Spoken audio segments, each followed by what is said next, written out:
Bismillah. Assalamualaikum warahmatullahi taala wabarakatuh. Salam pertemuan, salam berbahagia untuk teman-teman yang berkesempatan bersama dengan saya pada malam ini. Bukan malam, saudara, minta maaf, petang ini. Saya, apa khabar saudara semua? Memang hari ini saya berhasrat untuk memulakan catatan memori saya. InsyaAllah, saudara, bermula daripada hari ini, Hari Maulid Rasul yang berbahagia, saudara Cik Nizam, saya akan tidak bercakap soal politik macam mana biasa. Itu kita tunggu jam 9.30 malam, saudara Zali Mansur. Apa yang saya akan lakukan pada saban hari jam 3.30 petang, saudara, saya akan berusaha untuk mencatatkan ataupun mengulang semula memori. Ini ruangan ini saya panggil memori ataupun memori, saudara. Dan saya berusaha memikirkan bila saya akan mulakan. Alhamdulillah hari ini, saudara, saya akan memulakan sebab ini adalah merupakan buku catatan yang saya perolehi, iaitu diary dari penjara yang merupakan catatan diary daripada Allahyarham almarhum Datuk Harun Idris, pejuang bangsa kita, yang akan saya cuba titipkan pada anda untuk anda mengetahui saban hari. Saya akan menjelaskan. Di samping itu, saya juga akan mengenang semula memori saya sepanjang saya menjadi warga jurnalis, iaitu sebagai wartawan, saudara seli-seli. Ruangan ini tidak ada pencerahan politik semasa. Ia merupakan sebagai memori saya, bagaimana saya berkesempatan bersama dengan almarhum Datuk Harun Idris, kemudian almarhum Datuk Hormat Rafi'i, iaitu mantan Menteri Besar Selangor. Begitu juga dengan almarhum Tan Sri Razali Mat Ali, juga Menteri Besar Selangor. Sampai itu, bagaimana ikatan persahabatan saya dengan Tan Sri Muhammad Haji Mat Taib, mantan Menteri Besar Selangor. Begitu juga dengan hubungan saya bersama dengan mantan Menteri Besar Selangor, Datuk Seri Kuih Toyo, serta pemimpin-pemimpin lain, termasuklah bersama dengan Datuk Musa Hitam, Yang Berhormat Mulia Tengku Razali Hamzah, dan pemimpin-pemimpin terdahulu. Ini ruangan ini pada petang. Setiap petang saya akan berusaha lebih kurang sekitar setengah jam ini menceritakan memori masa silam. Saudara Zubir Husmi, saudara Zubaidah, saudara Arif. Anda boleh bertanya dengan saya, saudara Ramli Karim, apa khabar? Ini tentang sejarah Datuk Harun Idris, saudara. Satu persatu kita akan menyingkap memori, melihat bagaimana perjuangan warga bangsa kita yang lalu. Saudara Brother Omar, apa khabar? Terima kasih, saudara Jo. Dan sepanjang saya ambil pencerahan dalam segmen memori ini ataupun memori ini, saudara juga boleh berinteraksi dengan saya. Tapi bukan isu semasa, saudara. Itu kalau anda mau tahu bagaimana perkembangan, perjuangan Allahyarham Datuk Harun, perjuangan Datuk Hormat Rafi'i, dan banyak juga kisah-kisah lucu antara saya dengan mereka. Macam bagaimana saya satu hari itu bawa kereta dan terpaksa juga membawa Allahyarham Datuk Hormat Rafi'i pergi menghadiri merasmikan persidangan UMNO di Shah Alam. Tarikh yang tepat saya tak dapat, tetapi saya masih teringat lagi bagaimana waktu itu saya pakai kereta sports car. Menteri Besar terpaksa duduk naik kereta dengan saya dan isterinya duduk di belakang dengan keadaan sempit. Itu pengalaman silam yang akan saya ceritakan dari masa ke semasa, saudara. Jadi ini adalah ruangan segmen ini memori, saudara Ismail Omar, saudara Zamari LC. Bagaimanapun, hari ini memang saya menanti-nanti dan saya rasa inilah kesesuaian dengan sempena Maulid Rasul, hari kelahiran baginda Nabi Muhammad SAW. Dan kita akan mula memori satu persatu perjalanan kehidupan saya. Saudara boleh bertanya dengan saya, semua ini hanya sekadar pengalaman, saudara. Dia tidak ada bercerita waktu kisah semasa, kisah masa silam. Saudara, izinkan saya sebagai pembuka bicara dalam segmen memori ini sebab ini bermula dengan kisah almarhum pejuang bangsa kita, Datuk Harun Idris. Yang sehingga saat ini saya masih tengang-nyang lagi banyak kata-kata ataupun nasihat beliau kepada saya sepanjang persahabatan saya, sehinggalah Allahyarham almarhum Datuk Harun Idris kembali ke pangkuan ilahi. Saudara, saya mulakan bicara saya berhubung dengan pandangan saya dan juga kenangan saya bersama dengan almarhum Datuk Harun Idris. Saudara, ada telefon pula dah. Ya, Dek. Assalamualaikum, Bang. Ya, ini tengah nak buat live. Abang tengah live ni, Dek. Okey, tak apa-apa. Nanti saya call bila Abang free lah. Lepas setengah jam, Adik boleh telefon Abang. Okey? Okey, Bang. Okey, Assam. Itu saudara, saban hari saya menerima manggil telefon. Tapi kalau saya berbahasakan dengan adik tu, makna sahabat yang saya anggap sebagai adik. Saudara, ya, Saudara Awang Baginda, izinkan saya untuk membaca puisi yang saya tulis sewaktu berangkatnya almarhum Datuk Harun Idris kembali ke pangkuan ilahi. Tak ada tajuk, saudara, tapi saya tulis di situ, itu hari terakhir seorang pejuang. Saudara, hayatilah apa yang saya lontarkan ataupun saya catatkan mengenang kembali almarhum Datuk Harun Idris, saudara. Kerana saat itu adalah pada 19 Oktober 2003 kembalinya almarhum Datuk Harun Idris ke pangkuan ilahi, iaitu langit petang yang sunyi sepi, seluruh Kuala Lumpur juga terkaku. Kerana di situlah tarikhnya berakhirnya hari seorang pejuang kita, ya saudara. Baik, saudara. Hari terakhir seorang pejuang. Kau pergi jua meninggalkan kami, anak bangsamu, menghadap cabaran zaman yang belum tentu, tanpa sudi berpaling lagi menemui azalimu. Kau sering menuturkan kejujuran dan keikhlasan paksi kompas kehidupan. Bukan mencari nilai diri, tapi berbakti untuk berdiri. Datuk Harun, kau titipkan silammu untuk kami, tetapi bukan untuk ditangisi, bukan untuk meratap penuh hiba. Bersama pesan dan amanah, bangsa kita bukan bangsa pengemis. Hidup kita bukan meminta-minta. Dalam sendu ini, saat melewati jalur kehidupanmu, kau menjadi diri ini semakin sedar. Hidup itu satu perjuangan. Tanpa perlu merasa gentar, berjuang dan terus berjuang. Kerana kita adalah bangsa merdeka. Kita adalah pewaris mutlak di bumi tercinta ini. Datuk, selamat berangkat, duhai wira bangsaku. Semoga damai di sisi penciptamu. Itu merupakan puisi yang saya catatkan saat keberangkatan almarhum Datuk Harun Idris kembali ke pangkuan ilahi, negerinya yang abadi.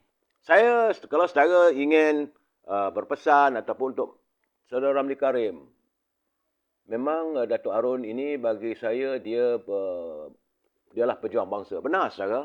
Dan ini saya catatkan dalam diary dari penjara. Kerana banyak catatan-catatan yang ditulis. Ini bukan saya cakap, saudara. Ini daripada diary yang diberikan kepada saya oleh anak Allahyarham, iaitu Datuk Mazlan Harun, yang memberikan saya untuk saya menterjemahkan. Diary ini ditulis dalam bahasa Inggeris. Jadi mengambil masa yang panjang. Dan ini saya rasakan ini adalah butir-butir mutiara yang perlu kita simpan sebagai pejuang bangsa, saudara.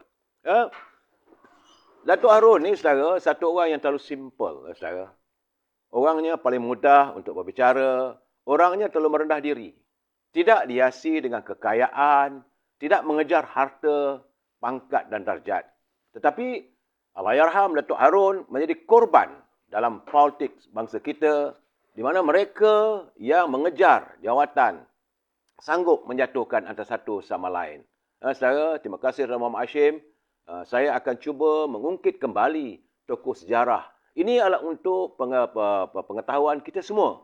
Saudara yang mana berkesempatan dengan saya. Saudara, setiap hari saya akan cuba berbicara sekitar dalam setengah jam.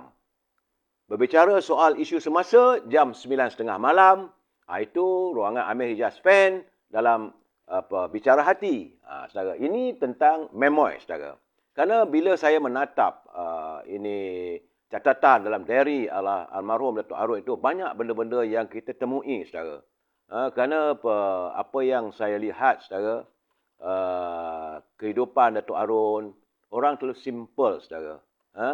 Dan waktu saya menulis semula catatan diary beliau, saya banyak mendapat cerita-cerita yang terbenam yang orang tak tahu, saudara. Kerana saya menatap bicara diary-nya yang ditulis oleh almarhum sendiri. Sebenar-benar, saudara, untuk saya menterjemahkan dan masukkan dalam buku ini, saya mengambil masa selama 3 bulan. 3 bulan hanya untuk menatap dan menatap, sebab ditulis dalam bahasa Inggeris. Bukan dalam bahasa Melayu, saudara. Saudara Mar Hakim, benar, Datuk Harun adalah seorang berjiwa rakyat dan tidak ada protokol. Saya seringkali mengunjungi almarhum Datuk Harun sewaktu beliau ditempatkan di hospital. Walaupun sebagai banduan, tetapi ada tempat hospital untuk beliau menerima rawatan, saudara. Ya?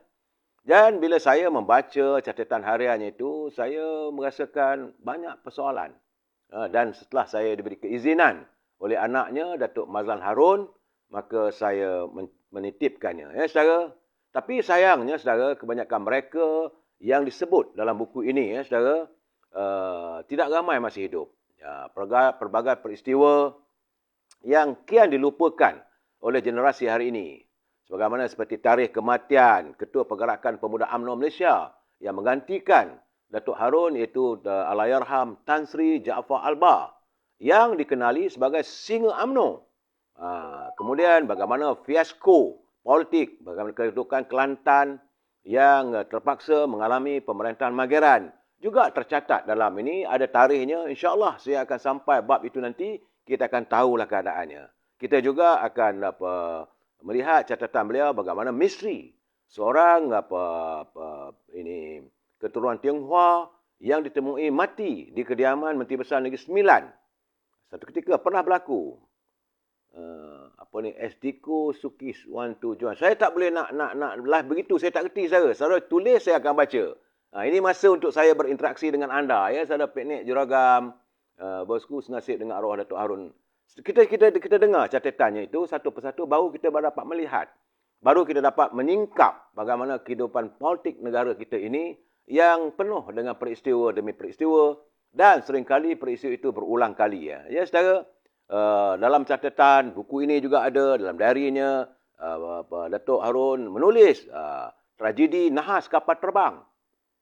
Bahawa negara kita pernah mengalami tragedi nahas kapal terbang, di mana pesawat MAS, pesawat syarikat Jepun, Japanese Airlines, dan juga MAS yang terhempas di Tanjung Kupang hingga mengorbankan semua penumpang dan anak kapal, di mana akhirnya mayat-mayat yang temui dalam nahas kapal terbang tersebut dikuburkan dalam satu kubur, itu di Johor Bahru. Allahyarham juga turut mencatatkan dalam diary-nya, iaitu tentang monolog dirinya, saudara. Jadi sepanjang catatan Allahyarham, tidak pernah sedikit pun beliau menulis walau satu baris pengakuan bersalahnya. Ini sebenarnya Allahyarham Datuk Harun Idris dituduh terlibat dalam rasuah, sedangkan tidak pernah satu sen pun dia tak ambil. Wang yang dituduh mengatakan beliau terlibat dalam rasuah, antaranya adalah tentang pemberian RM250,000 derma politik daripada sebuah bank kepada beliau sewaktu Datuk Harun menjadi Menteri Besar Selangor. Dan wang itu katanya dibawa waktu saat Allahyarham Datuk Harun mau berangkat memimpin pasukan negara kita. Itulah taruh pertamanya pasukan bola sepak negara. layak untuk bertanding di Sukan Olimpik. Ini adalah jasa Datuk Arun waktu beliau memimpin pasukan bola sepak Malaysia dan kita berjaya mewakili negara ASEAN ini ke Sukan Olimpik setelah kita mengalahkan Jepun, mengalahkan Korea, mengalahkan Vietnam, Singapura, Indonesia dan sebagainya. Kita layak ke perlawanan untuk Piala Olimpik. Saudara, dan beliau sebagai wirabangsa, beliau menjadi Menteri Besar. Jadi dalam itu, saudara, sebenarnya saya juga agak sedih, saudara. Bila saya menatap catatan dalam diarinya bahawa sebenar-benarnya Allahyarham Datuk Harun Idris membantu dan juga memberi peluang kepada warga bangsa kita yang datang daripada luar Kuala Lumpur, luar Selangor. Kerana ketika itu Selangor berada di bawah negeri Selangor. Ini Kuala Lumpur. Kuala Lumpur berada dalam negeri Selangor. Belum dipecahkan. Tapi selepas kejayaan 13 Mei apa semua, barulah ada peristiwa pemisahan antara wilayah persekutuan dengan Selangor. Tapi waktu Kuala Lumpur berada dalam negeri Selangor dan Allahyarham Datuk Harun Idris ini menjadi Menteri Besar, beliau memberi tanah. Tak ada bayar pun, saudara. Percuma kepada warga bangsa kita yang datang dari luar untuk mencari kehidupan di tengah-tengah kota raya Kuala Lumpur. Ketika itu Kuala Lumpur adalah ibu negara kita, bukan Putrajaya, saudara. Dan waktu itulah ramai yang datang daripada Kelantan, dari Terengganu, dari Perak, dari seluruh negara tertumpu ke Kuala Lumpur dan mereka membuat penginapan. Asalnya kawasan setinggan, tapi selepas itu permudahkan urusannya, maka dapatlah mereka tanah itu dengan taraf penempatan sementara. Itu jasa Datuk Arun, saudara. Cuma, saudara, bila beliau dijatuhkan, diseret ke mahkamah dan ikat jamin, ya saudara, beliau rupanya, saudara, bila mahkamah meminta sewaktu Datuk Arun nak pergi ke Privy Council di London, maka mahkamah menetapkan Datuk Arun perlu dijamin. Saudara, sebenar-benarnya, saudara, kadang-kadang kita harus rasa malu. Datuk Arun berjasa daripada Selayang bawa pergi ke Kajang, daripada Ceras bawa pergi ke Kelang. Mana tidak ada sentuhan Datuk Arun untuk memberikan orang Melayu tanah sepanjang jalan di sekitar daripada Jalan Kelang Lama sampailah ke Kelang. Semua rumah-rumah yang dulu bertaraf setinggan, mereka dapat tanah. Tapi apabila Datuk Arun diminta membayar jaminan, sebab setelah waktu dia bercara, bila nak pergi merayu di Mahkamah Privy Council di London, waktu itulah beliau diminta membayar wang sejumlah RM100,000. Saudara, waktu itu memang besar. Mungkin 1 juta lah gamaknya nilainya. Atau 10 juta nilai waktu ini. Tapi, saudara, orang yang membayar jaminannya adalah Ho Wai Sing. Warga bukan Melayu. Di sinilah bila saya menatap ini, saya terkejut. Saya ingatkan, tentulah ada orang Melayu yang sudi memberi derma. Sekadar untuk jaminan saja, bukan wang tu hilang. Tidak. Tapi tak ada, saudara. Begitulah gayanya. Datuk Arun tidak berjasa pada mereka. Tidak berjasa pada kawan-kawan mereka, memberi tanah dan sebagainya. Tapi sebagai sahabat, Ho Wai Sing, seorang lelaki Cina yang bukan rakan kongsi perniagaan ataupun proksinya yang mendapat laba dari jawatan sebagai Menteri Besar. Saudara, sebab sepanjang hidupnya Datuk Harun sentiasa memperjuangkan kepentingan bangsa Melayu. Ada yang berjaya menjadi jutawan tersohor, membuka taman-taman perumahan macam di Shamlin. Saudara, Taman Perumahan Shamlin itu dibuka oleh Tun Daim Zainuddin yang mendapat sentuhan. Waktu itu Datuk Arun jadi Menteri Besar. Tapi bila beliau berada di mahkamah, saudara, bila beliau diminta jaminan, tak bagi sekupang pun, saudara. Sedangkan orang seperti Ho Wai Sing, antara kawan dia main golf, itu saja. Tapi sanggup memberi jaminan sejumlah RM100,000. Saudara, Ronnie Map tak sabar, sabar dulu. Yang malam ini, malam nanti kita bicara. Kita berbicara soal politik semasa malam.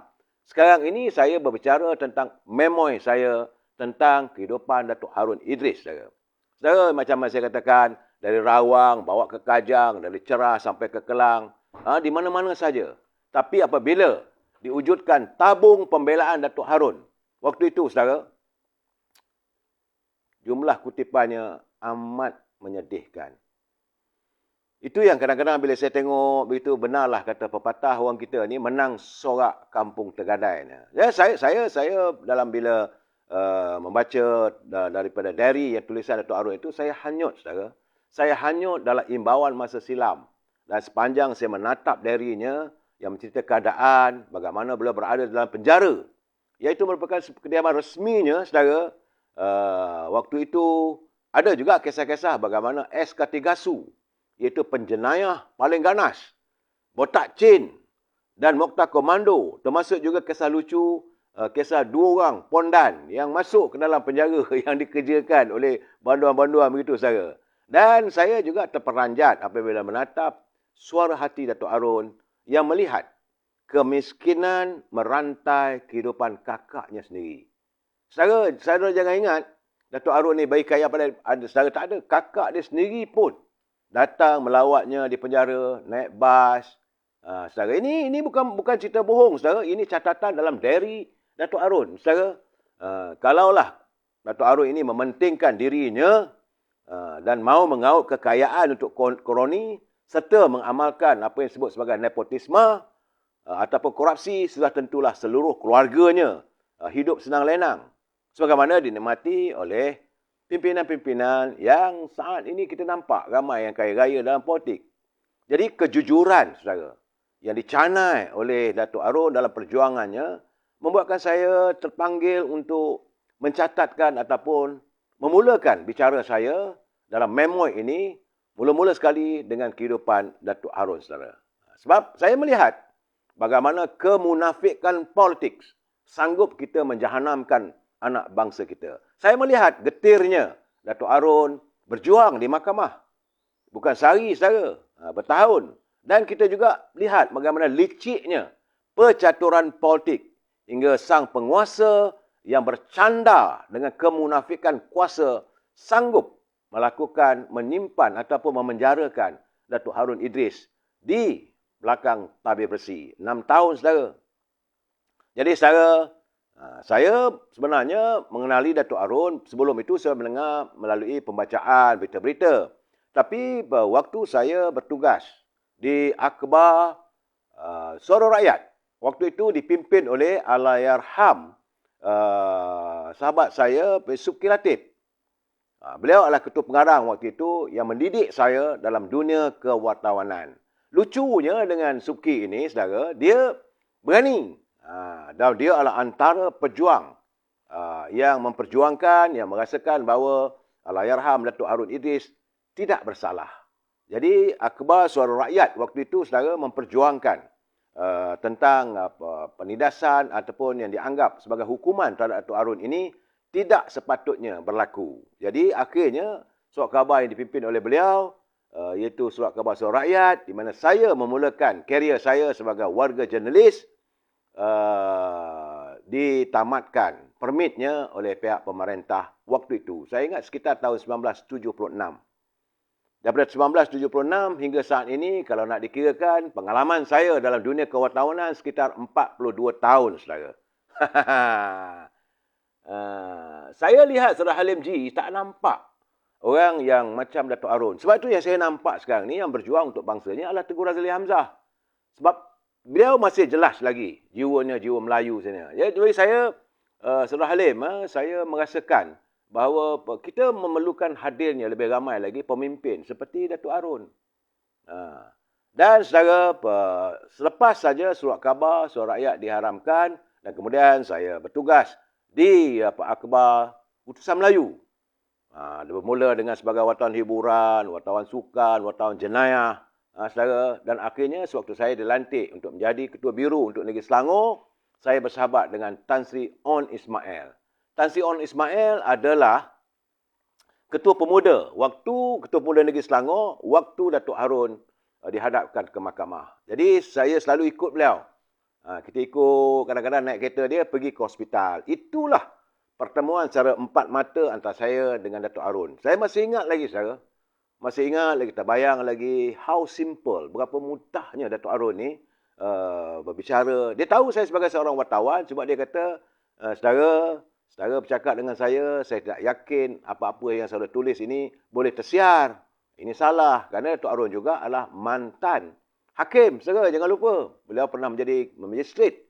Beliau adalah pengamal undang-undang juga. Dia kata tak boleh nanti. Tapi tak apalah, dia bercerita perjuangan. Waktu itulah saudara, sekitar tahun 1978-79. Dan waktu itulah saya selalu bersama-sama dengan Datuk Arun. Selalunya Tan Sri On Ismail ni mantan pengurusi tetap UMNO dan mantan wakil rakyat sementara. Dia masih lagi di Kelang dan sekarang ni tinggal di Shah Alam, saudara. Dan selalunya kalau nak pergi ke hospital ataupun ke penjara melawat Datuk Arun, dia akan telefon saya, dia kata, mari kita pergi jumpa Datuk Arun. So, saya pergi. Sehinggalah Datuk Arun dibebaskan, saudara. Jadi, Datuk Arun dibebaskan selepas beliau mendapat pengampunan.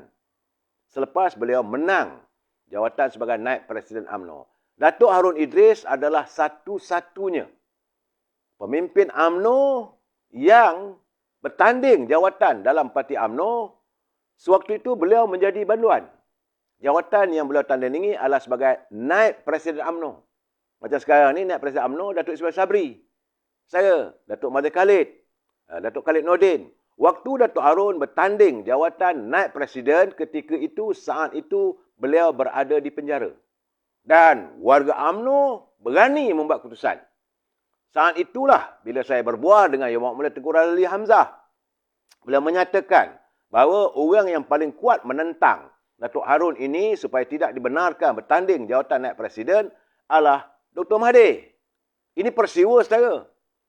Saudara boleh berjumpa dengan Tengku Razali sebab waktu itu katanya dia berhadapan yang mempertahankan agar Datuk Harun ini boleh bertanding naib Presiden sekitar tahun 1980-81 ialah Tun Gafar Baba bersama Datuk Snu Abdul Rahman dan bekas Menteri Besar ini Kedah waktu itu, saudara. Inilah tiga orang wira yang bersama-sama dengan Tengku Razali Hamzah berdebat dengan lima orang peguam yang dibawa oleh Dr. Mahathir yang mengatakan Datuk Harun tak boleh bertanding.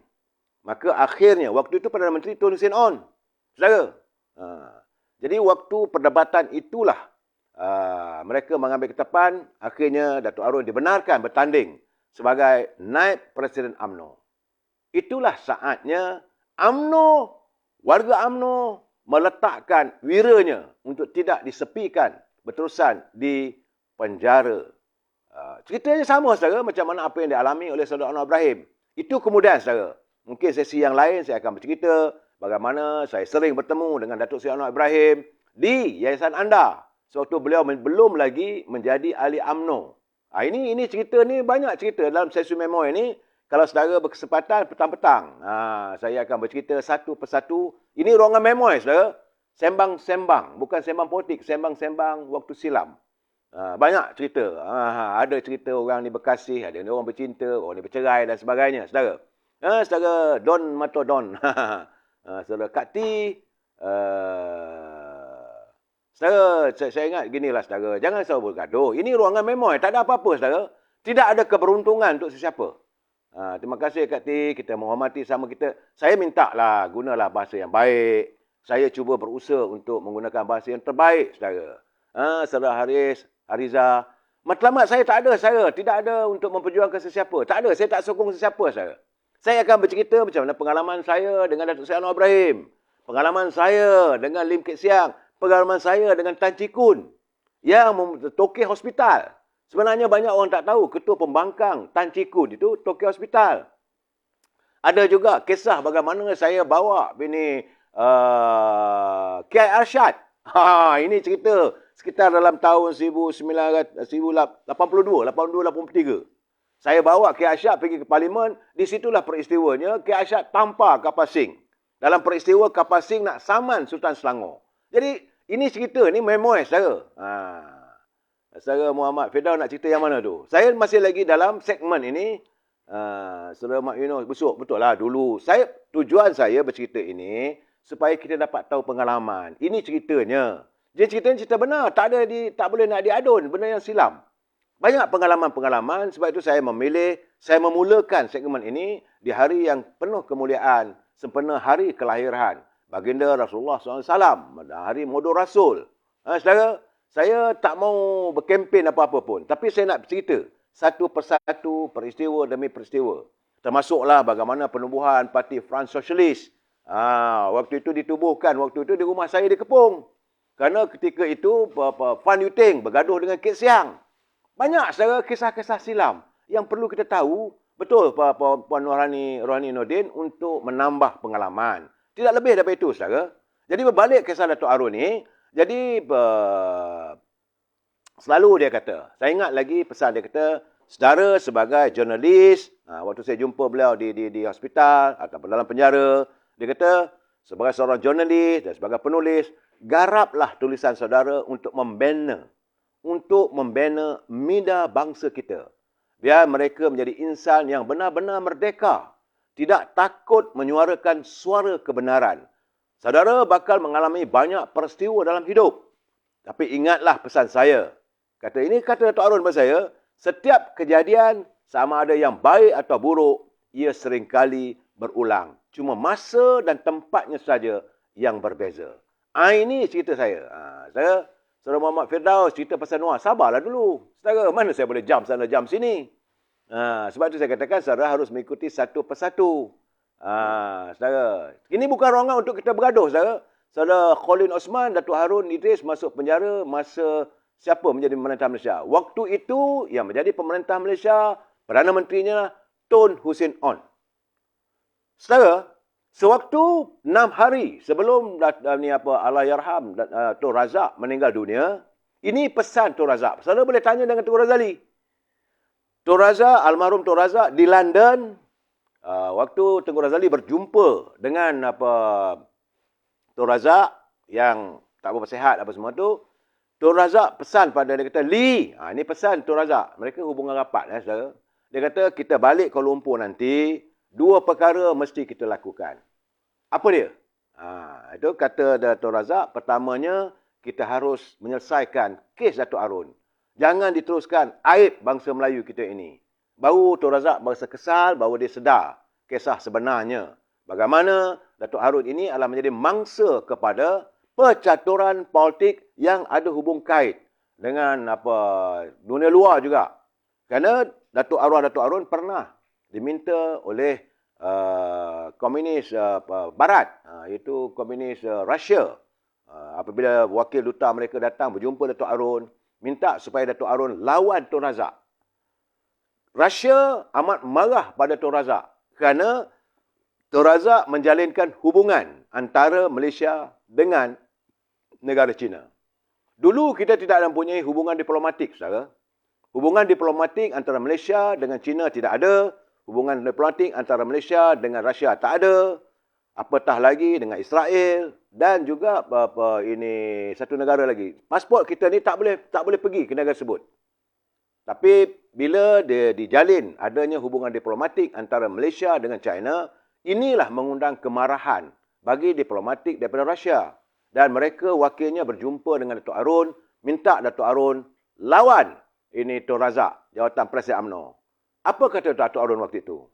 Untuk saya menentang Razak over my dead body. Itulah hubungan rapatnya antara Tun Razak dengan almarhum Datuk Arun Idris.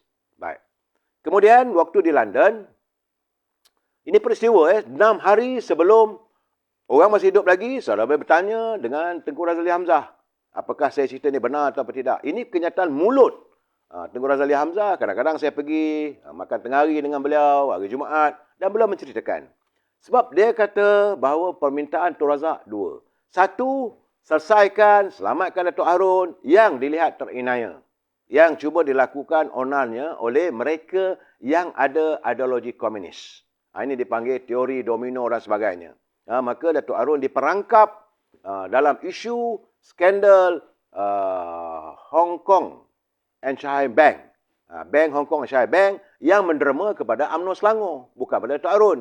Yang kedua adalah skandal yang disebut sebagai skandal Bank Rakyat, di mana Pergerakan Pemuda UMNO menubuhkan sebuah syarikat untuk menganjurkan pertandingan tinju antara Muhammad Ali melawan dengan Joe Wagner di Kuala Lumpur. Pemuda UMNO tak ada duit masa itu, maka ditubuhkan sebuah syarikat atas nama Tinju Dunia. Waktu itu, Datuk Harun adalah Ketua Pergerakan Pemuda. Dan waktu yang sama, beliau adalah pengerusi Bank Rakyat. Tetapi yang meluluskan pinjaman wang untuk penganjuran sukan sebut, penganjuran antara pertandingan Muhammad Ali dengan Joe Wagner, yang meluluskannya adalah Datuk Abu Mansur. Mereka masih hidup lagi, saudara. Saudara boleh menghubungi keluarganya. Boleh buka balik sejarah dalam Bank Rakyat. Tapi Datuk Harun dituduh melakukan rasuah. Bukan ambil duit pun, tak ada. Itulah puncanya. Jadi, kata Tun Razak, dia kata, Lee, balik Kuala Lumpur nanti, selesaikan masalah Harun. Yang kedua, mungkin saudara terperanjat. Ini cerita benar. Sebab ini memori, saudara. Saya tak boleh cerita lebih daripada itu. Memorinya, Tun Razak minta agar Tengku Razali Hamzah membawa masuk Datuk Seri Anwar Ibrahim menyertai UMNO. Ini sejarah. Saudara. Saudara Bijan Waklu Bijan tak salah kes Bank Rakyat tu. Tak ada duit pun, dia tak ambil pun. Itu untuk pasukan syarikat tinju dunia. Saudara, ini saya bercerita saudara mengikut catatan dari beliau dan juga bicara saya. Ya saudara Bijan, kita jangan, kita tak usah nak menjatuh hukum sebab benda yang berlalu. Semua saya nak mengenang memorinya. Artinya, selepas saja yang Mulia Tengku Razali balik ke Kuala Lumpur, maka beliau menemui almarhumah ibu Datuk Seri Anwar Ibrahim di Pulau Pinang, itu Mak Yan, meminta, memujuk supaya Datuk Anwar Ibrahim menyertai UMNO. Kerana alasan Tun Razak waktu itu, dia kata Datuk Seri Anwar Ibrahim ini mempunyai pengaruh yang begitu kuat. Jadi elok menyertai UMNO. Bukan Dr. Mahathir yang membawa Anwar Ibrahim masuk. Tetapi waktu itu Dr. Mahathir adalah sebagai Perdana Menteri dan Presiden UMNO. Ini sejarah, saudara. Ini dilakukan oleh Tengku Razali Hamzah. Okey, berbalik-balik kes Datuk Harun ini, kita masa mencemburui kita, saudara. Saya tak boleh lama. Saya melihat bahawa hari ini Datuk Harun dah tak ada. Tapi jasadnya yang disemadikan di tanah perkuburan Jalan Ampang. Sebagaimana doa dan permintaan yang tercatat dalam dirinya, dia tidak mahu jasadnya diarak dan disemadikan di makam pahlawan. Memang ada. Sewaktu Allahyarham Datuk Harun meninggal dunia, ada usaha nak dibawa jasad Datuk Harun ke makam pahlawan, tapi dia tak mahu. Itu pesan dia pada anaknya, itu Datuk Mazlan Harun, saudara. Jadi jasa dan peninggalannya masih dinikmati oleh bangsa Melayu yang berasal dari kampung, yang menjadi warga kota, yang tersohor. Begitu keadaan, saudara.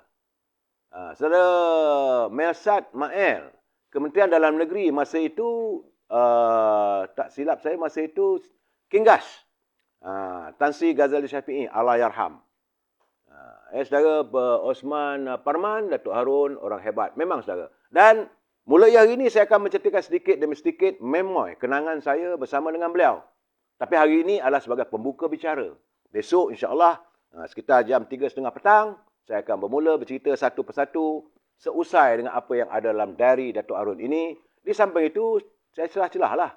Dan kalau saudara nak bertanya, boleh. Ini adalah catatan sejarah. Saya minta satu saya, kita mesti bersetuju untuk tidak bersetuju, dan waktu yang sama, saudara Farid Iqbal, reformasi hidup pikir, itu bukan zamannya. Saudara, saya cerita lebih awal, saudara. Saudara Badrul Hamid, saya minta saudara Badrul, jangan kita kaitkan dengan orang lain. Bila saya memberi pencerahan, ini adalah memori, saudara. Inilah memori kita. Jadi kalau kita kata, tak sama dengan Mak Sakau, tak sama dengan ini susahlah kita. Saya nak bercerita ruangan saya ini supaya memberi pencerahan. Supaya kita dapat ilmu. Saudara Fakri Sani, awal hari ini sebab saya memulakan memori. Ini ruangan saya memori, saudara. Setiap hari, bermula hari ini, sampailah selagi jasad saya ada, selagi saya boleh berbicara, saya sihat tubuh badan, insya-Allah saya, saudara Lim Chong Chin, bagus cerita sejarah Malaysia. Benar, saya akan berusaha untuk menceritakan melalui pengalaman saya. Saudara Bijan Waklu Bijan, dia kata, jasa besar Datuk Arun wujudkan Tanah Reserve Melayu. Bukan mewujudkan Tanah Reserve Melayu, saudara. Saudara Bijan Wadlu, dia bukan mewujudkan tetapi memberi warga bangsa kita yang datang daripada seluruh negara ke tengah Kuala Kota Raya ini untuk mendapat tempat tinggal. Kadang-kadang rumah itu dibangunkan melalui syarikat atas nama syarikat Perbadanan Kemajuan Negeri Selangor. Datuk Arun adalah memulakan PKNS, Perbadanan Kemajuan Negeri Selangor, di mana itu ini syarikat milik kerajaan negeri membangunkan kawasan perumahan. Saudara, rumah-rumah yang dibangunkan oleh PKNS waktu itu, saudara boleh buka dalam dia punya diary ataupun dalam catatan buku ledgernya. PKNS membangunkan rumah dan dijual pada warga bangsa Melayu dan juga ada juga daripada keturunan Cina, keturunan India juga ada. Tetapi harganya, saudara, adalah RM15,000 bagi satu unit. Bukan flat masa itu. Kalau saudara pergi ke Keramat, itu antara kawasan perumahan yang dibangunkan oleh Datuk Arun di Keramat. Taman Keramat dan sebagainya sampailah ke Hulu Kelang. Itu harganya antara RM15,000 ke RM25,000 bagi satu unit. Rumah, teres, 2 bilik. Ada yang 3 bilik. RM15,000. Kalau sekarang ni mungkinlah kalau nilai wangnya lebih kurang RM150 ataupun RM250,000 sahaja. Tapi rumah teres bukan rumah flat, saudara. Itu jasa Datuk Arun. Saudara pejabat pembela, terima kasih hadir daripada Kulim. Terima kasih, saudara. Puziah Ismail, selamat petang. Saya Syarul Azam, pencerahan Bapa Kemerdekaan pula Tengku Abdul Rahman. Saya minta ampun, minta maaf, saya tidak berkesempatan banyak dengan almarhum Tengku Abdul Rahman. Yang banyak waktu saya adalah bersama dengan Datuk Arun, yang menjadi sahabat. Saudara, antara sikap yang sampai hari ini, kalau saya makan buah rambutan, saya terpaksa cari pisau. Ini adalah ajaran ataupun cara Datuk Arun mengajar saya. Dia kata kalau nak makan buah rambutan, ambil pisau, lekik sikit-sikit, baru kita kopek. Dan juga makan buah manggis, juga menggunakan pisau. Sebab itu kadang-kadang bila saya makan buah manggis, datang musim buah durian, datang musim rambutan, ada kalanya saya menitiskan air mata saya, saudara. Teringatkan, selalunya, bila datang musim buah begitu, bila anak-anaknya, mungkin Datuk Mazlan ke, menghantar buah-buahan ke rumahnya, dia akan telefon saya. Mal, ada di mana? Saya kata ada di pejabat tu. Datanglah petang ni ya. Kita makan buah. Dia ngajar saya macam mana saya makan buah manggis menggunakan pisau. Kita dulu pakai makan buah manggis, tekan gitu, pecah. Tidak. Dia gunakan pisau, jadi dia buka. Cantik aja. Itu cara. Dan ambil garpu. Ambil garpu, makan satu-satu. Dia kata, inilah kalau di Jepun sampai buah manggis, sebiji buah manggis harganya sampai RM25. Kata Datuk Arun. Saudara pencari Tuhan, jubah putih, banyak jasa Datuk Arun kepada orang Melayu. Benar. Amat sukar untuk dinafikan. Tapi apakah daya, dia tidak ada dah sekarang. Sebab itu saya ajakkan kita bersamalah kita sedekahkan. Dalam solat kita sedekahkan Al-Fatihah. Ya. Itat Bashir, pencerahan, apalagi cerita mengenai pengalaman dan sejarah. Banyak, saudara. Tapi saudara kena tunggulah. Setiap jam 3:30 petang, catatan saya dalam memo ini saya akan bercerita. Yang ini cerita tentang Allahyarham Datuk Harun Idris. Belum pun saya mulakan lagi bagaimana dia bermula dengan kalau saya tengok macam mana di Hari Merdeka, Datuk Harun menitiskan air mata. Sebab waktu itu beliau berada di penjara. Saudara. Dan keputusan pembicaraan Mahkamah Tinggi Kuala Lumpur diterima oleh Datuk Arun dengan tabah dan berani. Mungkin saudara pada saat itu setiap musuh politiknya menjayakan dengan penuh kegembiraan. Namun hakikat sebenarnya seluruh pelosok tanah air dan bangsa Melayu meratapi serta merasa hampa melihat tumbangnya seorang wira bangsa yang menjadi mangsa kepada kebejatan politik. Kita sambung lagi besok insya-Allah saudara. Wabillahi taufiq wal hidayah. Assalamualaikum warahmatullahi taala wabarakatuh. Selamat menyambut Maulud Rasul. Terima kasih.